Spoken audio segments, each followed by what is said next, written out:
Astaghfirullah. Bismillahirrahmanirrahim. Assalamualaikum warahmatullahi wabarakatuh. Alhamdulillah wassalatu wassalamu ala rasulillah wa ala alihi wa sahbihi wa mawalah wa la hawla wa la quwata illa billahi wa ba'du. Alhamdulillah, segala puja dan puji hanya milik Allah subhanahu wa ta'ala. Salawat dan juga salam kita hadiahkan kepada Rasul kita Nabi besar Muhammad sallallahu alaihi wa ala alihi wasallam. Ma'asyiral muslimin yang dimuliakan Allah subhanahu wa ta'ala, jemaah salat subuh, semoga dirahmati Allah azza wa jalla. Di dalam Al-Quranul Karim, surat terpendek itu hanya terangkai dari 3 ayat saja, dan itu ada di 3 surat di dalam Al-Quran. Pertama, surah Al-Asr, wal asri innal insana lafi khusrin. Kemudian yang kedua, suratul Nasr, idza jaa nasrullahi wal fath. Kemudian yang terakhir, suratul Kautsar, inna a'tayna kal kautsar. Inilah 3 surat terpendek dalam Al-Quran. Tidak ada surat yang di bawah ini, karena paling pendek Al-Quran itu cuma 3 ayat saja.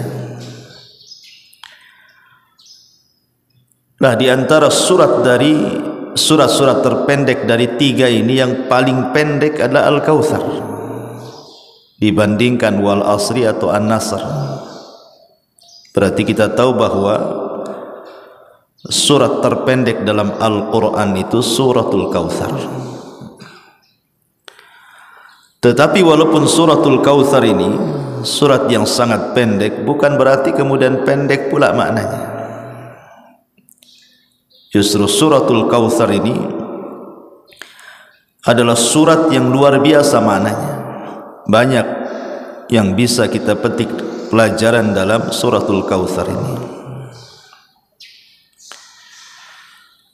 Allah subhanahu wa ta'ala berfirman dalam surat ini, inna a'tayna kal kautsar fasalli li rabbika wanhar inna sya'ni'aka huwal abtar. Terjadi silang pendapat di antara ulama, suratul Kautsar ini makkiyah atau madaniyah.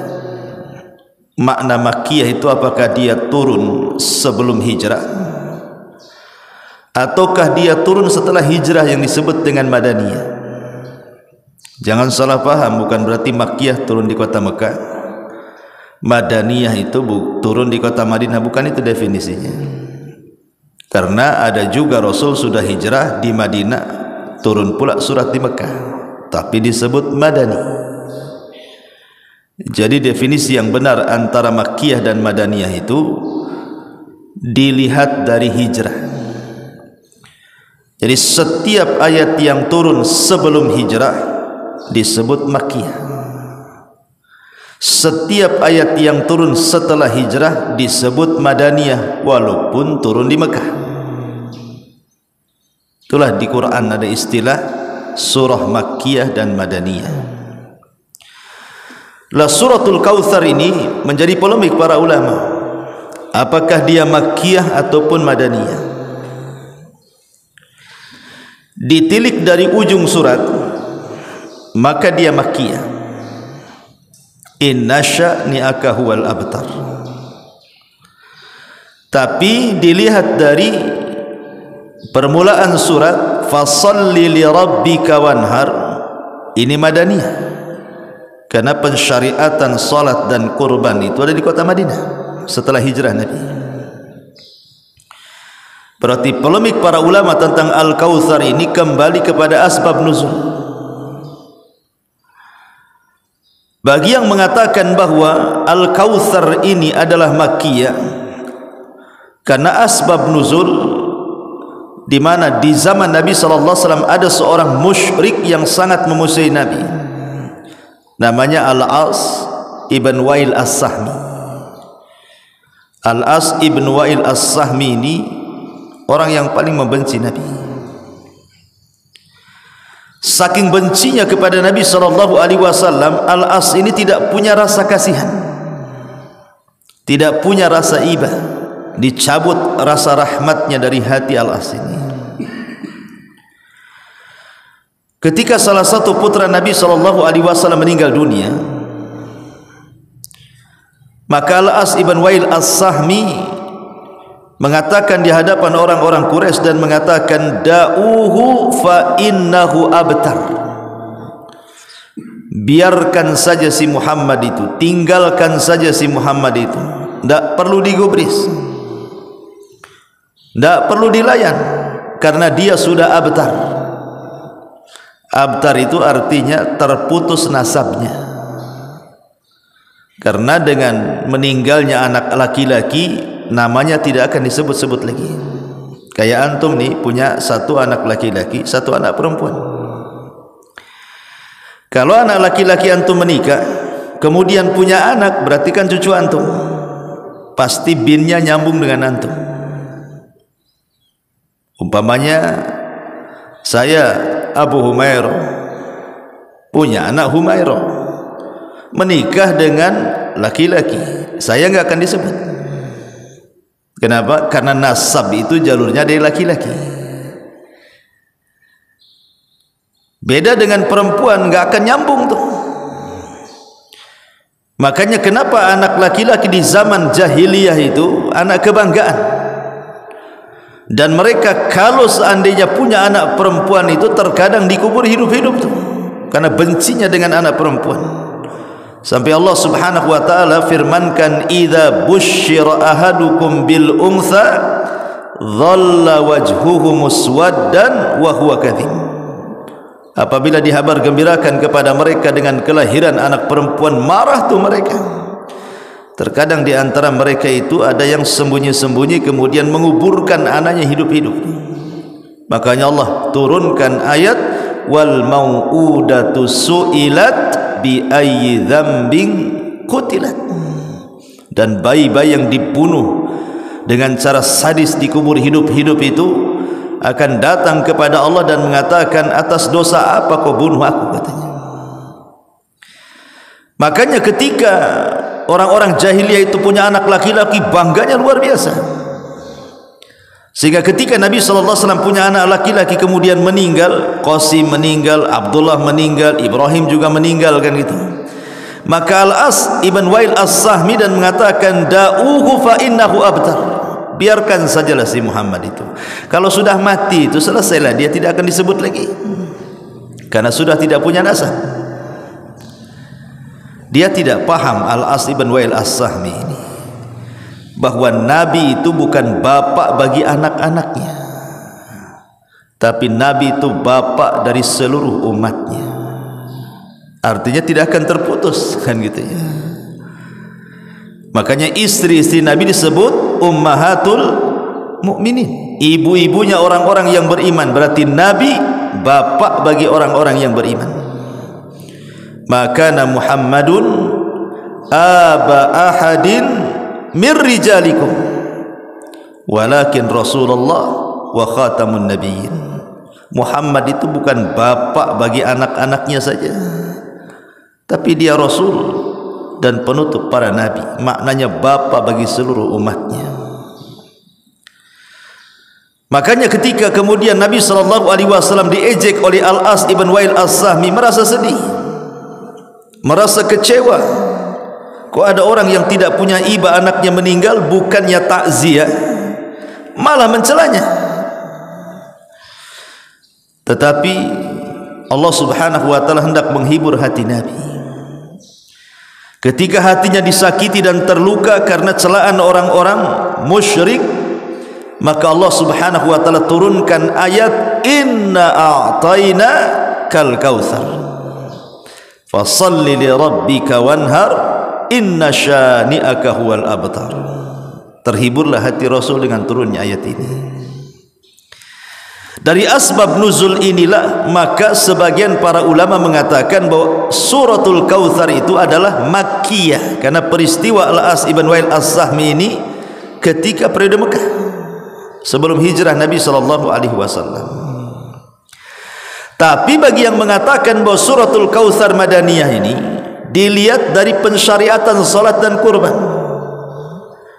Karena Allah mengatakan fasalli li rabbika wanhar. Salatlah untuk Rabbmu dan berkurbanlah. Sebagian ahli tafsir maksudnya salat Id, kemudian wanhar artinya kurban, berarti cerita Idul Adha. Selepas salat Id berkurban. Dan pensyariatan Idul Adha itu tahun kedua Hijriah. Setelah pensyariatan Idul Fitri dulu, Ramadan, Idul Fitri, kemudian masuk di bulan Dzul Hijjah, maka disyariatkan salat Idul Adha dan penyembelihan.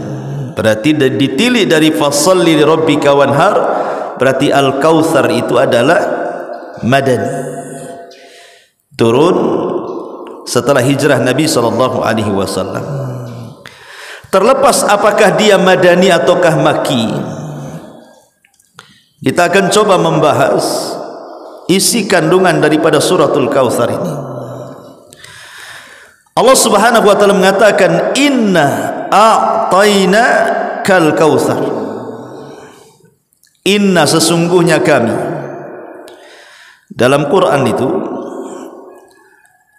Allah Subhanahu wa taala kalau mengkhitab dirinya menggunakan dua kata kerja. Mungkin menggunakan dhamir mutakallim ana seperti ani, ataupun menggunakan kata kerja nahnu inna sesungguhnya kami. Terkadang Allah itu menggunakan sesungguhnya aku ani, ataupun inna sesungguhnya kami. Apa bedanya tuh? Sebagian ulama tafsir mengatakan kalau Allah menggunakan kalimat anni sesungguhnya diriku, maka Allah hendak menceritakan zatnya. Seperti Allah mengatakan anni anallah, sesungguhnya saya adalah Allah. Jadi kalau Allah Subhanahu wa taala menggunakan kalimat dhamir mutakallim saya, berarti hendak menjelaskan zatnya. Tetapi kalau Allah Subhanahu wa taala menggunakan inna sesungguhnya kami, dan nahnu dalam bahasa Arab itu yufidu ta'zim, maksudnya Allah hendak mentakzim, membesarkan dirinya, memuliakan dirinya. Maka kalimat setelah inna biasanya Allah sedang menjelaskan perbuatannya. Jadi kalau sesungguhnya aku biasanya cerita tentang zat, kalau sesungguhnya kami itu biasa bercerita tentang perbuatan. Inna nahnu nazzalna dzikra wa inna lahu lahafizun. Kami yang menurunkan Al-Quran, menurunkan Quran perbuatan. Inna anzalnahu fi lailatul qadar. Kami turunkan Al-Quran di malam Lailatul Qadar. Perbuatan. Termasuk di sini inna a'tainaka al-kautsar. Perbuatan. Sesungguhnya kami berikan kepadamu ya Muhammad al-kautsar. Apa itu al-kautsar? Kautsar itu dalam bahasa Arab disebut jama' muntahal jumu' namanya. Kalau al-katsir disebut jama' taksir. Katsir itu sudah banyak artinya. Kalau saya katakan hadza syai'un katsir, ini sesuatu yang banyak, katsir itu sudah banyak. Tapi kalau dibuat jama' muntahal jumu, al-kautsar itu bukan banyak tapi banyak gitu bahasanya. Jadi saking banyaknya itu sampai banyak gitu bahasanya. Banyak sekali. Jadi di atasnya kasir lagi dia al-kautsar itu. Kasir banyak, al-kautsar banyak sekali. Maknanya Allah Subhanahu wa taala telah memberikan kenikmatan kepadamu ya Muhammad dengan kenikmatan yang tidak terhitung dan tidak terhingga. Saking banyaknya. baik di dunia ataupun di akhirat. Ibnu Abbas radhiyallahu anhu memberikan catatan, apa sih makna Al-Kautsar di sini? Ada yang mengatakan bahwa Al-Kautsar di sini, kata Ibnu Abbas radhiyallahu anhu, artinya an-nubuwah. Jadi Allah Subhanahu wa taala memberikan nikmat yang banyak dalam bentuk kenabian. Rasul diangkat jadi nabi dan rasul. Dan kenabian nikmat yang luar biasa, yang tidak semua orang dapat kenabian itu. Penafsiran yang kedua, Al-Kautsar itu maksudnya Al-Quran. Jadi Allah Subhanahu wa taala memberikan kenikmatan yang banyak berupa Al-Quran, karena Quran itu nikmat Allah yang luar biasa. Berapa juta jiwa manusia tercerahkan dan terberi hidayah dengan Al-Quran itu karena kebaikannya. Terkadang hanya mendengar Quran saja tidak paham bisa masuk Islam tuh orang tuh. Ya, karena Quran itu kebaikan yang luar biasa. Ada juga yang mengatakan Al-Kautsar itu adalah sahabat-sahabat yang setia. Jadi Nabi SAW diberikan sahabat-sahabat yang setia, yang tidak diberikan kepada sahabat-sahabat para nabi sebelumnya. Lihat sahabat-sahabatnya Nabi Musa, kebanyakan mereka membangkang kepada Musa. Ketika Musa mengajak berjihad para sahabatnya untuk membebaskan Baitul Maqdis dan menyerang kota Ariha, apa kata sahabat-sahabat Musa? Idhhab anta wa rabbuka faqatila innaha huna qaidun. Wahai Musa, kalau kami harus berperang, tidaklah kau aja berangkat sana, ajak Tuhanmu perang berdua, kami duduk-duduk aja nonton di sini, katanya. Mereka tidak pernah mengatakan sami'na wa ata'na, tapi mereka katakan sami'na wa asayna. Beda dengan sahabat Nabi. Sahabat Nabi itu kalau diperintahkan Allah dan Rasulnya, kata kuncinya cuma dua, sami'na wa ata'na. Begitulah sahabat Nabi. Sehingga Allah Subhanahu wa taala katakan dalam Al-Qur'an kan sifat-sifat mereka itu. Idza du'u ila Allahi wa rasulihi liyahkuma bainahum an yaqulu sami'na wa ata'na. Para sahabat itu apabila diseru kepada panggilan Allah dan Rasulnya, kata kuncinya cuma dua, sami'na wa ata'na. Kami siap taat, siap dengar. Dan ini tidak diberikan kecuali kepada para sahabat Nabi.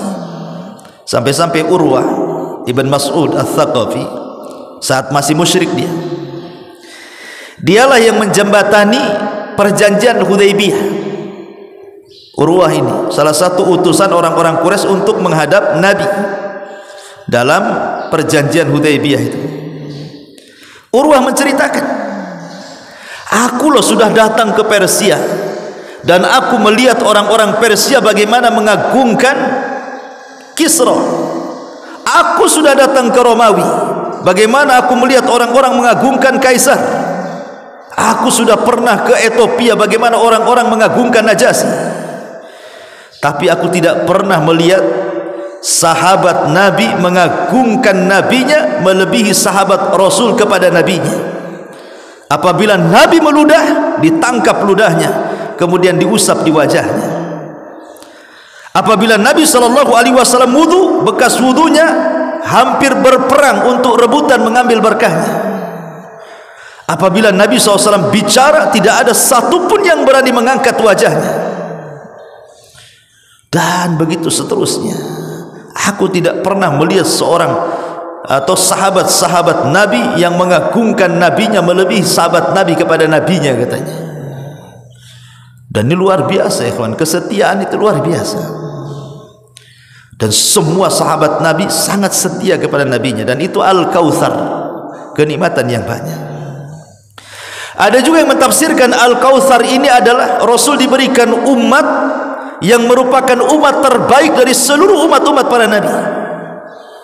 Dan Allah katakan, kuntum khaira ummatin ukhrijat linnasi ta'muruna bil ma'ruf wa tanhauna 'anil munkar wa tu'minuna billah.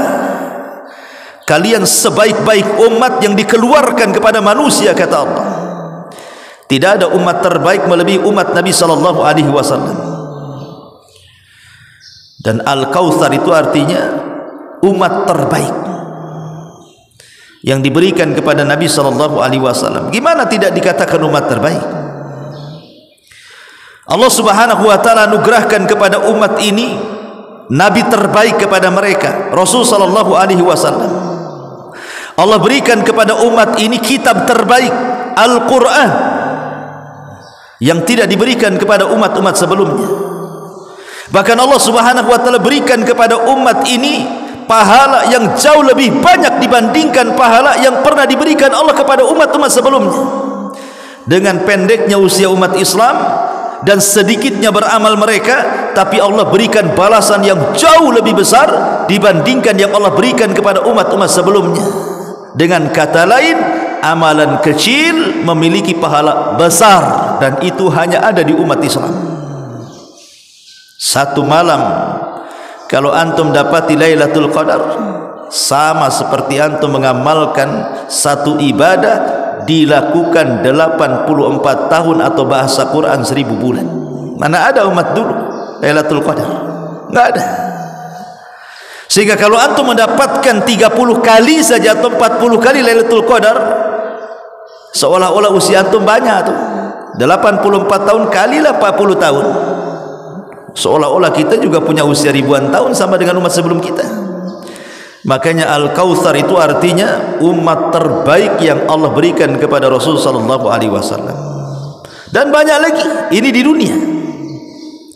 Kalau di akhirat jangan cerita, hadis wala haraj kata ulama, ceritakan tidak mengapa.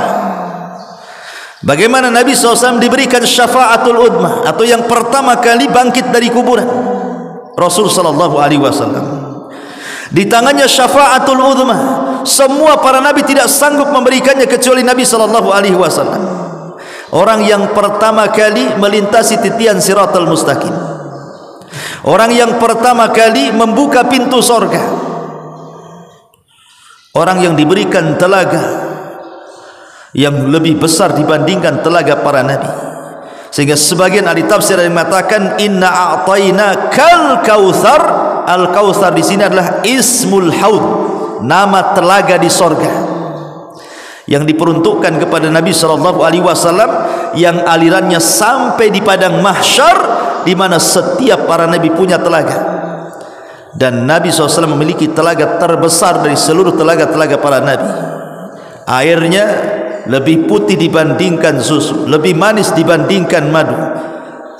Bejana-bejananya, gelas-gelasnya lebih banyak dibandingkan bintang-bintang di langit. Siapa yang meminumnya, kata Rasul, man syariba minhu falam yadma abada, maka selamanya tidak akan haus. Ketika umat Nabi SAW mulai berbondong-bondong datang ke telaga itu, minum dari telaga itu, ada yang diberi langsung oleh Allah minumannya, dan ini muqarrabun, orang-orang yang dekat dengan Allah. Ada yang diberikan minum langsung oleh tangan Nabi sallallahu alaihi wasallam, dan mereka adalah orang-orang mulia. Ada orang yang diberikan minum oleh para sahabat, para khulafaur rasyidin. Ada yang hanya minum sendirian, tapi ada yang terusir tidak minum. Sehingga Nabi SAW mengatakan, ya Rabb, ashabi ashabi, wa fi riwayatin ummati ummati. Itu sahabatku, itu umatku, biarkanlah mereka minum dari telagaku. Maka Allah Subhanahu wa taala mengatakan, ya Muhammad, innaka la tadri ma ahdatsu ba'daka innahum ghayyaru wa baddalu. Wahai Muhammad, kau tidak tahu apa yang terjadi dengan umatmu sepeninggalmu itu. Mereka sudah merubah-rubah sunnahmu dan sudah mengganti-ganti petunjukmu. Biarkan mereka. Dari sini kata para ulama akidah, bahwa orang yang tidak akan meminum dari telaga Rasul, satu, pertama orang murtad, tidak akan minum dari telaga Nabi. Yang kedua munafik, tidak akan minum dari telaga Nabi.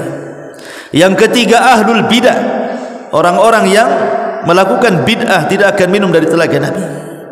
Yang keempat al-kabair, orang-orang yang gemar melakukan dosa besar, mereka tidak akan minum dari telaga Nabi. 4 kelompok tidak akan minum dari telaga Nabi: murtad, munafik, ahlul bidah, dan sahibul kabair. Ma'asyiral muslimin yang dimuliakan Allah Azza wa Jalla, inna a'tayna kal kautsar. Itulah al kautsar. Fasalli li rabbika wanhar. Karena Allah Subhanahu wa taala sudah berikan nikmat yang begitu banyak kepada Muhammad, maka Allah tuntut bentuk syukur nikmat namanya. Antum kalau diberikan nikmat kan harus bersyukur. Maka Allah Subhanahu wa taala mengkhitab bagaimana cara bersyukurnya? Fasalli, itulah syukur badan. Li rabbika wanhar, itulah syukur harta. Karena tidak ada hal yang paling baik dalam syukur melebihi salat dan melebihi sedekah. Kalau salat syukur badan, kalau sedekah syukur harta, baik dengan kurban atau yang lainnya. Karena di balik kurban kan ada sedekah, memberi makan fuqara wal masakin. Lah ketika orang-orang jahiliyah mereka salat bertepuk tangan bersiul-siul di Ka'bah, terkadang mereka berkurban untuk berhala-berhala mereka, maka Allah Subhanahu wa taala perintahkan Rasul dan umatnya, salatlah untuk Rabbmu bukan untuk berhala, dan berkurbanlah untuk Rabbmu bukan untuk berhala. Lihat bahasa nahwu di sini, fasalli li rabbik, salatlah untuk Rabbmu, wanhar li rabbik, sebenarnya begitu, tapi kemudian tidak dimunculkan. Ya. Maknanya di sini yufidul hasar. Tidak boleh seseorang itu salat melainkan untuk Rabbnya, dan tidak boleh orang berkorban melainkan untuk Rabbnya. Disinilah bentuk tauhid. Kul inna salati wa nusuki wa mahyaya wa mamati lillahi rabbil alamin. Katakan ya Muhammad, salatku, penyembelihanku, hidupku, matiku aku serahkan kepada Allah. Maka kalimat ini sama dengan kalimat fasalli li rabbika wanhar. Itulah bentuk syukurnya. Kalau kita hendak bersyukur akan nikmat Allah salat, makanya di dalam salat itu ada gerakan yang merupakan bentuk ubudiyah kita kepada Allah yang disebut dengan sujud. Makanya sujud ini kan banyak macamnya itu. Ada sujud syukur, ada sujud tilawah, ada sujud sahwi, ada sujud macam-macam kan. Karena ibadah sujud itu ibadah yang paling rendah dalam penghambaan seorang hamba kepada Allah. Kenapa? Karena meletakkan sesuatu yang mulia di tempat yang hina. Wajah ini mulia, tanah ini hina. Meletakkan sesuatu yang mulia ke tempat hina dalam bentuk ubudiyah, berarti betul-betul dia sedang menghambakan diri kepada Allah. Makanya kalau orang dapat nikmat cepat sujud kan, namanya sujud syukur, namanya tersungkur langsung sujud. Fasalli li rabbika wanhar, karena Allah mengatakan inna syani'aka huwal abtar. Yang membenci wahai Muhammad, mereka lah yang terputus, tidak akan disebut-sebut nama mereka. Dan ini sama dengan firman Allah Subhanahu wa taala, wa rafa'na laka dzikrak, dan kami angkat penyebutan wahai Muhammad. Makanya kita perhatikan, tidak ada nama terbanyak di dunia melebihi nama Nabi. Tidak ada satu dunia ini di benua manapun, mau benua Asia, mau benua Afrika, mau benua Eropa, sebutkan benua manapun, negara manapun, tidak ada nama terbaik kecuali nama Ahmad dan Muhammad. Tidak ada. Nama Muhammad itu terbanyak satu dunia. Tapi nama Isa, nama Musa, nama Ibrahim, walaupun itu nama para nabi, tapi nama Muhammad itu terbanyak yang disematkan kepada nama-nama manusia. Bahkan nama yang ditinggikan terbanyak di dunia. Orang azan menyebut nama Muhammad, orang qomat menyebut nama Muhammad, tasyahud menyebut nama Muhammad, solawat menyebut nama Muhammad. Bahkan orang masuk Islam saja diganti. Siapa namanya? Michael. Masuk Islam Muhammad Michael. Semua diganti. Karena nama itu mulia. Apa sih arti Muhammad itu? Kasratul hamdi artinya Muhammad itu. Muhammad itu artinya orang yang banyak dipuji manusia. Itu disebut Muhammad. Muhammad itu orang yang dipuji manusia. Jadi ketika disematkan nama itu, harapan orang tua supaya anaknya banyak dipuji, dimuliakan. Tapi lihat orang-orang yang menghina Rasul berdasarkan firman Allah, inna syani'aka huwal abtar, yang membenci wahai Muhammad, mereka lah yang abtar, tidak akan pernah disebut kebaikannya, kalaupun disebut pasti keburukannya. Abu Jahal, kalau orang bercerita Abu Jahal tidak pernah diceritakan kebaikannya. Abu Lahab, kalau disebut Abu Lahab tidak pernah diceritakan kecuali keburukannya. Sebutkan orang-orang musyrik yang mati kafir di zaman Rasul. Sampai hari ini orang kafir sendiri tidak berani memberi nama anak-anak mereka dengan anak-anak nama-nama musyrik di zaman Nabi. Pamannya ada orang kafir, siapa namanya? Abu Jahal, Ustaz. Tidak ada, orang kafir loh sendiri tidak mau ngasih nama anaknya Abu Jahal. Siapa anaknya? Abu Lahab, Ustaz. Takut mereka ngasih nama itu, karena nama itu sudah diburu-burukan masalahnya. Takut mereka memberi nama-nama musuh-musuh Nabi itu. Dari sinilah misdaq pembenaran firman Allah Subhanahu wa taala, inna syani'aka huwal abtar, yang membenci Muhammad, mereka yang akan terputus penyebutannya. Enggak akan disebut-sebut lagi mereka itu, kecuali dalam rangka memburukan, ya disebut. Tapi dalam rangka kebaikan tidak akan disebut. Maka jangan kecil hati wahai Muhammad, biarkan mereka ngomong terserah mereka, tapi mereka suatu ketika akan terputus penyebutannya. Sadaqallahul azim, maha benar Allah dengan segala firman-Nya. Subhanakallah bihamdika, asyhadu an la ilaha illa anta astaghfiruka wa atubu ilaik. Allahu ta'ala alam. Assalamualaikum warahmatullahi wabarakatuh.